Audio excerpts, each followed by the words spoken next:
Zarathek pressed her four-fingered hand against the cold metal wall of the ship. The whisper of stars shook again and sparks flew from the control panel near her head. She ducked and covered her large, dark eyes. The ship was dying and she was alone. 3 hours ago, her crew had run away. Captain Veltar had ordered everyone into the escape pods when the main engine started making terrible noises. He told Zarathek to come with them, but she refused to leave. Someone had to try to fix the ship. Someone had to try to save all their research data from the past 2 years. Now she wished she had listened to the captain. The ship floated in the worst part of space that anyone knew about. The Galactic Council called it the Void Sector. Every spacefarer in the galaxy knew the stories. Ships went into this area and never came back. The few crews that did return talked about strange things they saw. They spoke of voices in the walls and machines that stopped working for no reason.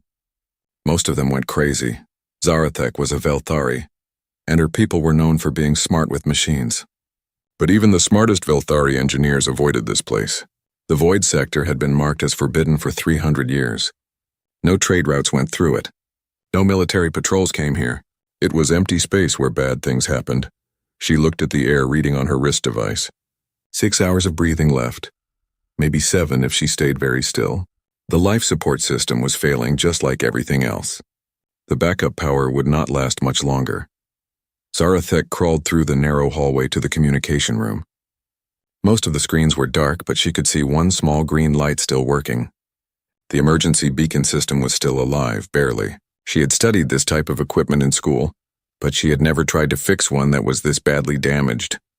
Her small hands worked quickly. She pulled out broken pieces and connected wires that should not be connected. She used parts from a food heater to make the signal stronger. It was not the right way to do it, but it was the only way she could think of. The Velthari were proud people. They had built some of the most advanced ships in the galaxy. Their homeworld was famous for its universities and research centers. But all of that knowledge could not help her now. She was 47 light years from the nearest planet with people on it. Even the fastest ship would take weeks to reach her, and nobody would try because of where she was. Finally, the beacon started working. A weak signal went out into space, carrying her voice and the ship's location. Zarathek sat back against the wall and spoke into the microphone. "This is Research Vessel Whisper of Stars, registration number V7749. My name is Zarathek, Engineer Second Class. My crew has abandoned ship in the Void Sector. Main engine has failed. Life support failing. I need help." She stopped and took a deep breath. The air tasted stale and thin. "I know nobody comes to this place. I know the stories about ships that disappear. But if someone hears this message, please help me. I do not want to die alone out here." The beacon would repeat her message every 10 minutes until the power died. Zarathek turned off all the lights she could find to save energy. The ship became dark and cold. She could hear strange noises in the walls, but she told herself it was just the metal cooling down. She thought about her family back home. Her parents were both engineers too. They had taught her to never give up when a machine was broken. "Every problem has a solution," her father always said. "You just have to be smart enough to find it." But some problems were too big to solve. Some problems needed help from others.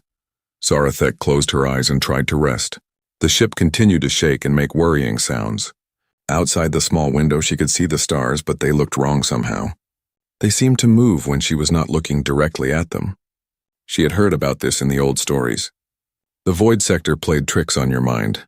She tried not to think about the stories of crews who went insane. She tried not to think about the ships that were found empty, floating with no one inside. She focused on the sound of her own breathing and the quiet hum of the beacon, sending her message into the darkness. Time moved slowly. The air got thinner. Zarathek checked her wrist device again. 5 hours left. She thought about the research they had been doing. The Whisper of Stars was studying old radiation patterns at the edge of the Void Sector. They had found some interesting things, but nothing that seemed dangerous. The captain had been careful to stay outside the forbidden area. Then the engine started making noise. First just a small vibration, then louder sounds, then a terrible grinding that made everyone afraid. The chief engineer said it was a cascade failure in the quantum drive. Nothing could stop it once it started. The ship would lose power and drift until the life support failed.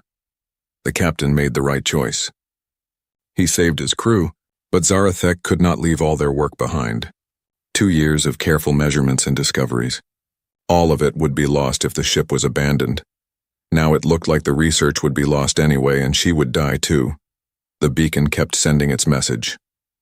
Every 10 minutes her voice went out into space asking for help that would never come. The void sector was too dangerous. No captain would risk his ship and crew to save one foolish engineer who should have left when she had the chance. Zarathek got up and walked to the main control room. Most of the displays were dead, but she could still see the sensor readings. Empty space in all directions.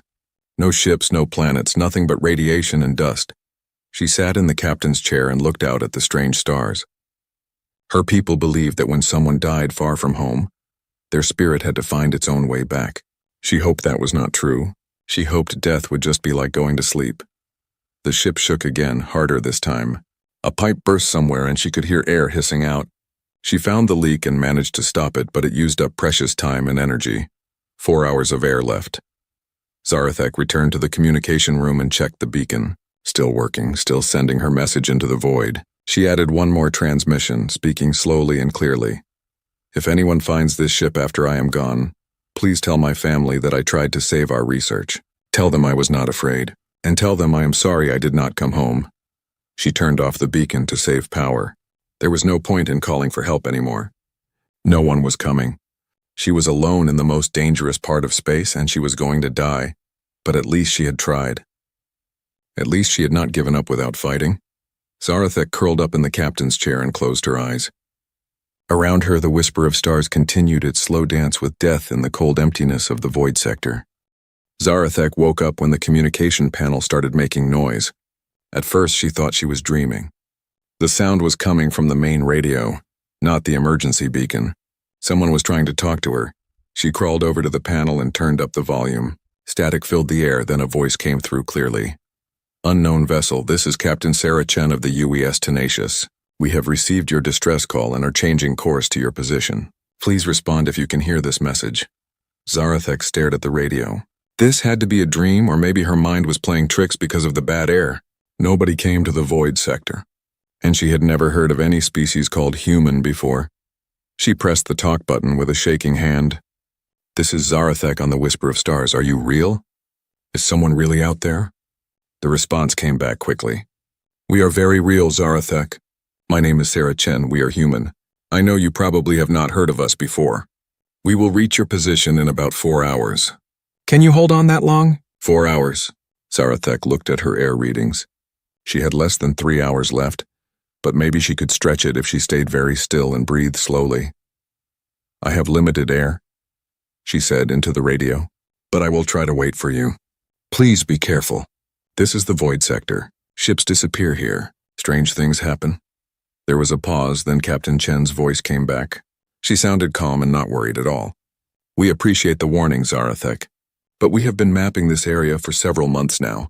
It has some interesting features, but nothing we cannot handle. Just hang tight. Help is coming. Zarathek could not believe what she was hearing. This human captain talked about the void sector, like it was just another part of space. Every civilization in the galaxy feared this place, but these humans had been exploring it for months. What species are you? Zarathek asked. I have studied xenobiology for years. I know all the spacefaring races. I have never heard of humans. We are relatively new to this part of the galaxy, Captain Chen replied. We prefer to explore areas that others avoid. Empty regions, dangerous zones, places where the maps say, here be monsters. We find that those are often the most interesting places to visit. This made no sense to Zarathek. What kind of people looked for dangerous places on purpose? Every smart species avoided risk when they could. Exploration was important, but not if it meant getting your crew killed. Captain Chen, you said you would be here in 4 hours. How is that possible? The nearest star system is 47 light-years away. Even the fastest ships take days to travel that distance. Another pause. We use different technology than most civilizations. Let's just say we have learned to take shortcuts through space. The important thing is that we will reach you in time. Zarathek wanted to ask more questions, but she was getting dizzy from the bad air. She needed to save her strength. Thank you for coming, she said. I will try to stay alive until you get here. You will make it, Captain Chen said, and she sounded very sure. We have rescued people from worse situations than this. Just focus on breathing slowly and staying calm. And Zarathek, you did the right thing by staying with your ship. A lot of important research data would have been lost if you had left. How did the captain know about their research? Zarathek had not mentioned it in her distress call, but her thoughts were getting fuzzy, and she could not focus on the question. She turned down the radio volume and tried to rest. Every few minutes, Captain Chen would call to check on her. The human's voice was steady and confident. She talked about simple things like what the weather was like on her home planet and what kind of food her crew liked to eat. It helped Zarathek stay calm. Time passed slowly. The air got thinner and thinner. Zarathek had to concentrate just to breathe. She started to see things that were not there. Shapes moving in the corners of her vision, voices whispering in the walls. "Captain Chen," she said into the radio, "I think the void sector is affecting my mind. I am seeing things. That is normal," the captain replied. "The lack of oxygen makes you hallucinate. Try to focus on my voice. We are almost there." Almost there. But it had only been 2 hours since first contact. How could they travel so fast? Then Zarathek saw lights outside the window. Not the strange moving stars of the void sector, but the bright white lights of a ship. A real ship was actually coming for her. The vessel that appeared was unlike anything she had ever seen. It was sleek and smooth, with no sharp edges or unnecessary parts. The hull was dark gray with blue markings that seemed to glow slightly. It moved through space with perfect control, like a living thing swimming through water. Whisper of stars. "This is the Tenacious. We are alongside your ship. Prepare for docking." Zarathek watched through the window as the human ship extended a docking tube. The connection was made with gentle precision. She heard the sound of air pumps working and felt the ship shake slightly as the two vessels locked together. Her radio crackled again. "Zarathek, we are sending over a rescue team. They will bring emergency air supplies and help stabilize your ship. Just stay where you are." The airlock door opened and 3 figures in spacesuits came through. They moved quickly but carefully, carrying equipment and air tanks.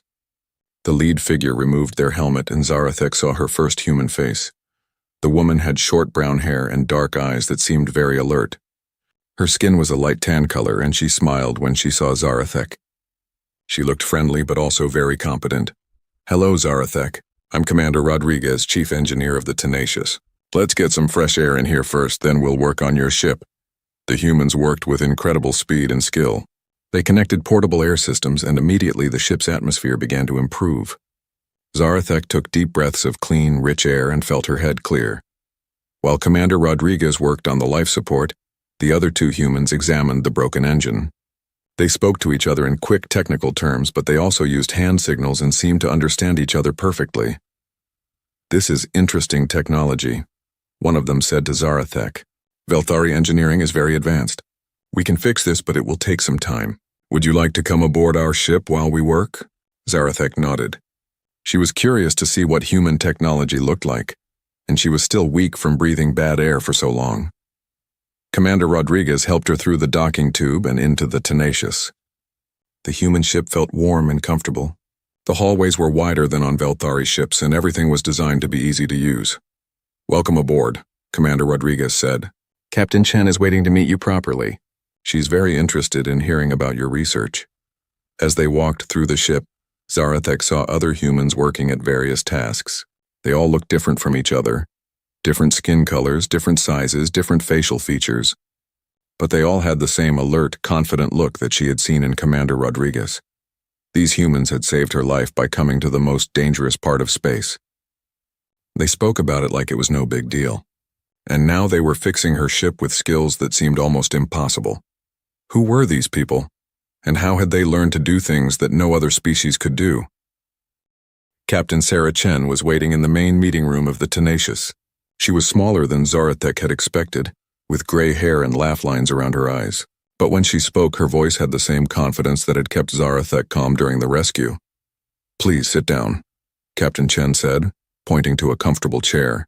"You have been through a lot today. How are you feeling?" Zarathek sat carefully. The human furniture was designed for a different body shape, but it was surprisingly comfortable. "I am alive because of you and your crew. I do not know how to thank you enough." "No thanks needed," the captain said with a smile. "We help each other out here in space. That's just what people do. A human crew member brought them hot drinks. The liquid was dark brown and smelled rich and pleasant. Captain Chen called it coffee. Zarathek sipped it carefully and found that she liked the taste. I have so many questions, Zarathek said. I have never heard of humans before. Where do you come from? How long have you been in space? Captain Chen leaned back in her chair. We are from a planet called Earth, about 200 light years from here. We have been exploring space for about 100 years, but we only reached this part of the galaxy 20 years ago. But why have none of the other species encountered you? The Galactic Council knows about every spacefaring civilization. We prefer to avoid the main space lanes, the captain explained. Most species follow the same trade routes and explore the same systems. We find it more interesting to go where others do not go. Empty regions, dangerous areas, places with bad reputations. Zarathek shook her head. That seems very risky. Why would you seek out dangerous places? Captain Chen laughed. I suppose it does seem strange. But humans have always been explorers. On our homeworld, we climbed the highest mountains and crossed the deepest oceans. We went to places where other creatures could not survive. Space exploration is just the next step. But the void sector, Zarathek said. Every civilization knows the stories. Ships that disappear, crews that go insane. How can you map this area safely? Would you like to see our maps? Captain Chen asked. She touched a control panel, and a three-dimensional image appeared in the air above the table. It showed the void sector in great detail, with safe routes marked in blue and dangerous areas marked in red. We have been working in this region for 8 months, the captain continued. We have found the source of most of the problems that other ships experience. It is not magic or curses. It is old technology. The image changed to show the location of Zarathek's ship. Around it were dozens of small objects marked in red. Automated defense systems, Captain Chen explained. Very old. Probably built by a civilization that died out thousands of years ago. They were designed to keep other species away from something important. Zarathek studied the display. Defense systems. But they do not attack ships directly. No, they use psychological warfare. They send signals that cause fear and paranoia. They also interfere with navigation systems and cause equipment failures. Most species panic and flee, or they go crazy from the stress. How do you resist these effects? Captain Chen smiled again. Humans seem to be naturally resistant to this kind of mental attack. We get nervous, but we do not panic easily, and our technology works on different principles than most civilizations, so the interference does not affect us as much. The door opened, and Commander Rodriguez entered the room. Captain, we have finished the emergency repairs on the Whisper of Stars. The ship is stable and life support is working normally. Excellent work, Captain Chen said. How long for full repairs? About 6 hours to get the main engine working properly. But there is something else. We found some very interesting research data in their computer systems. With permission, I would like our science team to take a look. Zarathek was surprised. You were able to access our data systems already. Velthari encryption is very good, Commander Rodriguez said. But we have experience with many different types of technology. We did not read anything without permission. We just confirmed that the data is intact and very valuable. Captain Chen looked at Zarathek. What kind of research were you doing? Radiation mapping, Zarathek replied. We were studying unusual energy patterns at the edge of the void sector. We thought they might be natural phenomena, but now that you mention old technology, they are not natural, Captain Chen said. Those energy readings are coming from the main control center for all the defense systems. We have been trying to locate it for months. You want to shut down the defenses? Eventually, yes. This region of space has valuable resources and scientific discoveries. But more importantly, we do not like the idea of ships being lost because of ancient fear machines. Commander Rodriguez pulled up another display. We have been disabling the defense systems one by one, carefully so we do not trigger any backup weapons. So far, we have cleared about 30% of the region. Zarathek was amazed. You are doing this just to help other ships.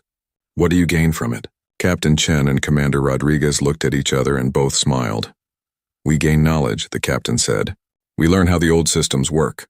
We discover new technologies, and we make space safer for everyone. But do you not want to claim this territory for your own people? Humans do not think that way, Commander Rodriguez explained. We do not want to conquer or control other species. We just want to explore and learn. If we can help others while we do it, that makes us happy. This was unlike anything Zarathek had ever heard. Every species she knew competed for resources and territory. Wars were fought over mineral rights and strategic locations, but these humans seemed genuinely interested in helping others, even species they had never met before. "There is something else," Captain Chen said. "We could use a good engineer who understands both our technology and council systems. Someone who could help us work with other species when we are ready to make formal contact." "You want me to join your crew?" "Only if you want to. We would take you home first, of course. But if you are interested in exploration and discovery, we could offer you opportunities that you would never find working for the council." Zarathek thought about this. Her whole life had been planned out for her. Finish her engineering degree, work for a research institution, follow the safe and predictable path that all Velthari took. But these humans offered something different: adventure, discovery, the chance to solve problems that no one had ever solved before. "What would my family think?" she asked. "Velthari do not usually leave our home systems." "That would be your choice to make," Captain Chen said gently. "We would never ask you to give up your family or your culture. If you joined us, you would always be welcome to visit home whenever you wanted." Commander Rodriguez added, "We have crew members from different species, though not many. Most prefer the safety of established civilizations, but some, like you, are more interested in pushing boundaries." Zarathek looked around the room. The human ship felt alive with purpose and energy. Everyone she had met seemed happy and excited about their work. They were not just exploring space. They were making it better for everyone. "Can I think about it?" she asked. "Of course," Captain Chen said. "Take all the time you need.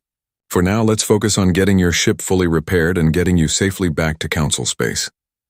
As they talked, Zarathek realized that her life had changed completely in just a few hours. She had gone from dying alone in the most dangerous part of space to sitting safely aboard an advanced ship, talking with people who seemed to do impossible things every day.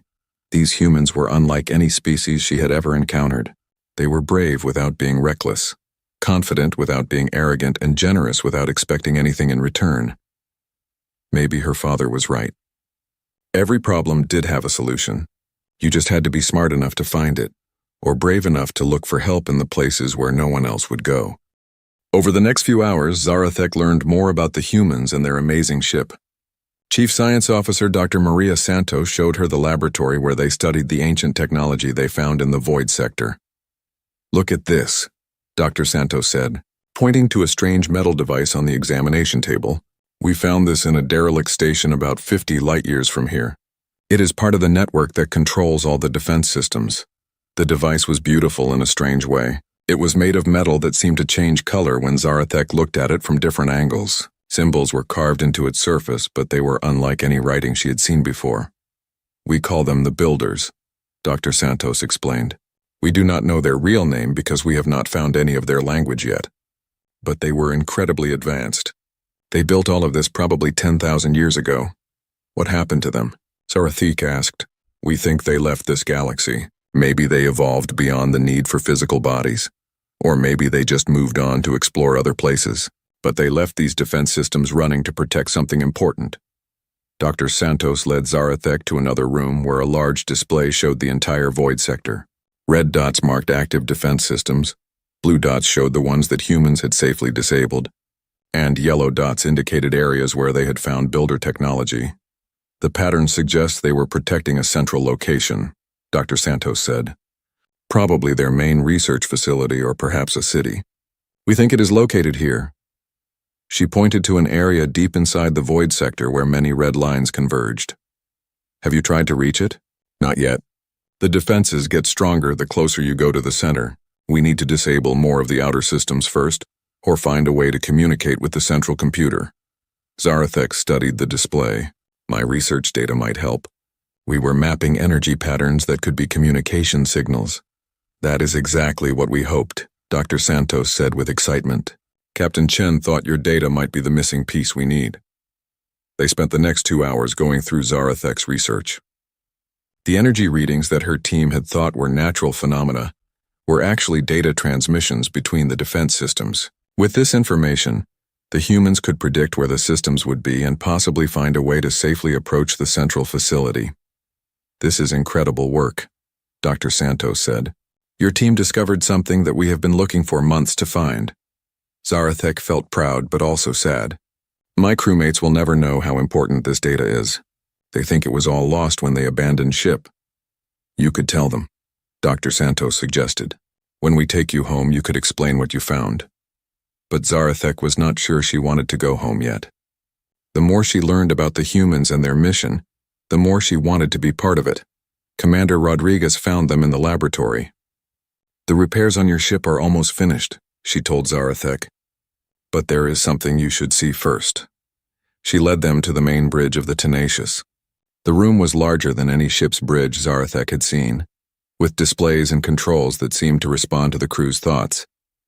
Captain Chen was standing at the center, watching a large screen that showed space around them. Zarathek, come look at this, the captain said. We are about to disable another defense system, and your research is helping us do it safely. On the screen, Zarathek could see a small object floating in space. It looked harmless, like a piece of space debris, but the ship's sensors showed it was generating powerful energy fields. Without your data, we would have had to approach that system very carefully, Captain Chen explained. We would have needed days to map its effects and find a safe way to shut it down. But your energy readings told us exactly what frequencies it uses. Lieutenant Kim, the navigation officer, worked at her console. Signal pattern confirmed. Beginning shutdown sequence. The object on the screen flickered and went dark. All around them, Zarathek could feel the ship relax as invisible forces stopped pressing against it. Another piece of the puzzle, Captain Chen said with satisfaction. Thanks to your work, Zarathek, we can now approach the central facility much more safely. You really think my research can help you reach the Builder City? I think your research might be the key to understanding their whole civilization, Dr. Santos said. The energy patterns you mapped show how their technology communicates. If we can learn their language, we might be able to talk to their computers directly. The idea was exciting and terrifying at the same time. If the humans could communicate with Builder technology, they could learn things that no civilization had known for thousands of years. But they could also accidentally trigger defenses that were much more dangerous than anything they had encountered so far. Is it safe? Zarathek asked. Nothing we do is completely safe, Captain Chen admitted. But we take careful steps. We study everything thoroughly before we act, and we always have backup plans. Actually, Commander Rodriguez said, that brings up something we wanted to discuss with you. We are planning an expedition to the central facility. It will be dangerous, but it could also be the most important archaeological discovery in galactic history. We would like you to come with us, Captain Chen added. Your knowledge of Builder energy patterns could be crucial, and your engineering skills might help us understand their technology. Zarathek looked around the bridge at all the human faces watching her. These people had saved her life and treated her like family. They were offering her the chance to be part of something amazing, but it would also mean going deeper into the void sector, into dangers that no one had ever faced before. What about my family? She asked. They will worry if I do not come home. We can send a message to them, Captain Chen said. We can explain that you are safe and that you are helping with important research.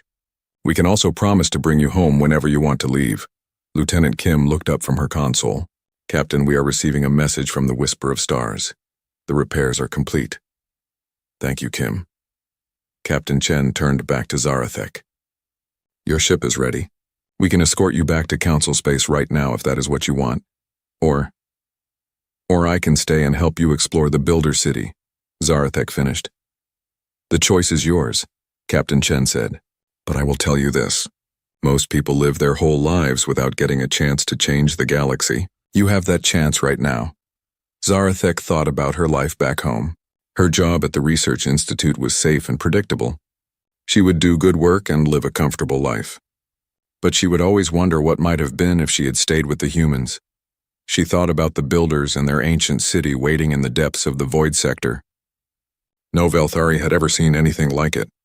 The knowledge they might find could advance her people's science by centuries, and she thought about the humans themselves. Their courage, their curiosity, their determination to help others even when it put them at risk. She had never met people like them, and she might never meet people like them again. I want to send a message to my family first, she said finally. I want to tell them I am safe and explain what I am doing. Then I want to help you find the Builder City. Captain Chen smiled. Welcome to the crew of the tenacious engineer Zarathek. The other humans on the bridge clapped their hands together, which Zarathek learned was how they showed approval and happiness.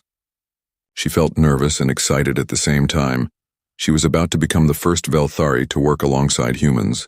She was going to explore places that no one had seen for thousands of years, and she was going to help make the galaxy a safer place for everyone. It was not the life she had planned, but it was the life she wanted.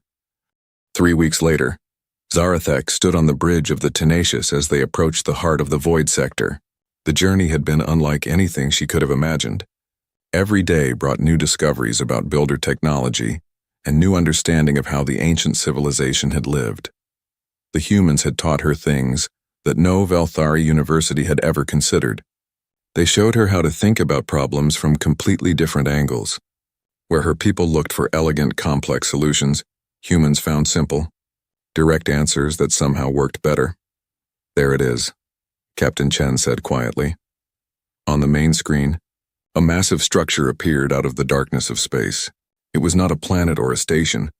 It was something entirely different. The Builder City was a collection of geometric shapes that seemed to float independently, but were somehow connected by streams of energy. Towers and spheres and pyramids danced around each other in patterns that hurt to watch for too long. Scans show it is about 50 kilometers across, Lieutenant Kim reported. No life signs, but massive energy readings. The whole structure is still active after all these thousands of years. Dr. Santos leaned forward in her chair. The power source must be incredible. We are detecting energy patterns that our instruments cannot even classify. Zarathek watched the city with amazement and fear. Her research had helped them reach this place, but now that they were here, she wondered if they were making a terrible mistake. What if the builders had left their defenses running for a good reason? What if there were things in that city that were too dangerous for anyone to find? Are you having second thoughts? Captain Chen asked her quietly. Yes, Zarathek admitted, but I think that is normal. This is probably the most dangerous thing anyone has ever tried to do. Probably, the captain agreed with a smile, but it is also the most important. If we can learn from the builders, we might solve problems that have troubled the galaxy for centuries. Commander Rodriguez called out from her station. Captain, we are receiving a signal from the city. It is using the same energy patterns that Zarathek mapped. Can we understand it? Working on it now. The computer is trying to match the patterns with known languages. A few moments passed. I think it is a greeting protocol. The city is asking us to identify ourselves. Dr. Santos had been working on builder language for weeks, using Zarathek's research as a starting point. Let me try to respond, she said. Her fingers moved quickly over her controls and a complex energy signal went out toward the city. The response was immediate. The city's lights grew brighter, and the dancing movements of its structures became more organized. New energy patterns flowed between the different sections. It is welcoming us, Dr. Santos said with excitement. The message says something like, "Greetings, young travelers. Enter and learn." Young travelers, Captain Chen repeated.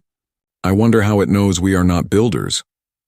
Maybe it can scan our technology, Commander Rodriguez suggested. Or maybe it has been waiting so long that everyone seems young to it. Lieutenant Kim looked up from her console. Captain, the city is projecting a docking beacon. It wants us to approach one of the smaller structures. Captain Chen made her decision quickly, the way she always did. Take us in, Kim, but keep all defensive systems ready. The Tenacious moved slowly toward the builder city. As they got closer, Zarathek could see that the structures were even more amazing than they had appeared from a distance. The surfaces seemed to be made of crystal and metal that flowed like liquid.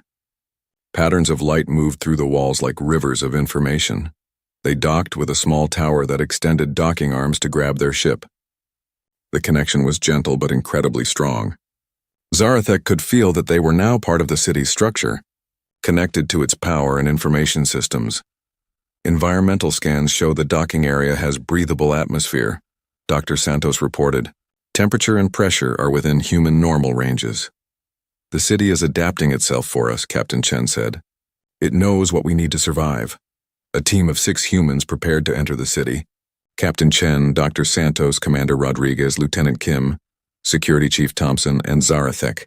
They wore their best environmental suits and carried every type of scanner and recording device the ship had.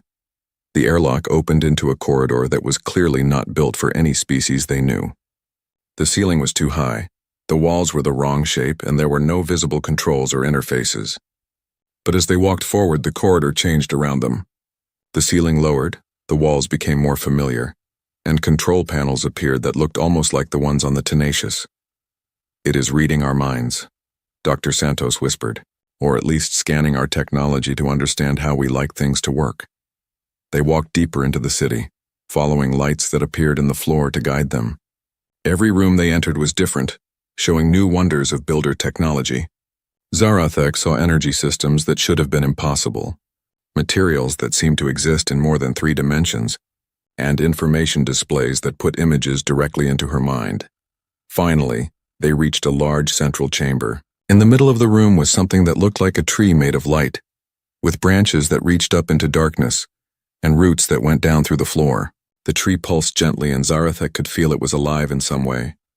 "Welcome," a voice said in their minds. It did not use words, but somehow they all understood perfectly. "I am the Keeper of Knowledge. I have been waiting for someone to come who could understand what we have learned." Captain Chen stepped forward. "We are explorers from young civilizations. We want to learn, but we do not want to take anything that does not belong to us.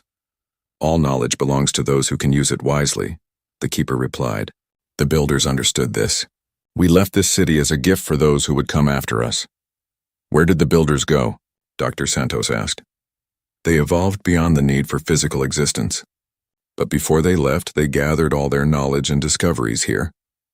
Sciences, technologies, philosophies, arts, everything they learned in millions of years of existence." Zarathek found her voice. "Why did you create the defense systems? Why make this place so hard to reach?" "Because knowledge without wisdom is dangerous," the Keeper explained. "Only those who risk themselves to help others. Only those who explore the dangerous places to make them safe for everyone. Only those people are ready for what we have to offer." The humans looked at each other. They had passed a test without knowing they were being tested. "What happens now?" Captain Chen asked. "Now you learn. And then you teach others." The galaxy is ready for the next step in its evolution, but it needs guides who understand that knowledge should be shared, not hoarded. Over the following days, the crew of the Tenacious explored the Builder City and learned things that changed their understanding of everything. They discovered new forms of energy, new ways to travel through space, new technologies that could solve problems across the galaxy. But most importantly, they learned the Builder philosophy. Knowledge shared freely makes everyone stronger. Exploration should serve all people, not just the explorers. And the universe is vast enough for everyone to find their own path among the stars. When they finally left the city, Zarathek knew that her life would never be the same. She had helped humanity take its first steps toward becoming teachers for the entire galaxy. And she had learned that sometimes the best way to find yourself is to help others find their way. The Tenacious returned to Council space with Zarathek aboard as their official ambassador. She carried with her carefully chosen pieces of builder knowledge and a message of friendship from humanity. The galaxy was about to discover that there were people out there who explored the impossible places not to conquer them, but to make them safe for everyone. People who believed that the universe was big enough to share. People who answered when someone called for help, no matter how far away or how dangerous the journey might be. As Zarathek prepared her report for the Velthari Science Council, she smiled.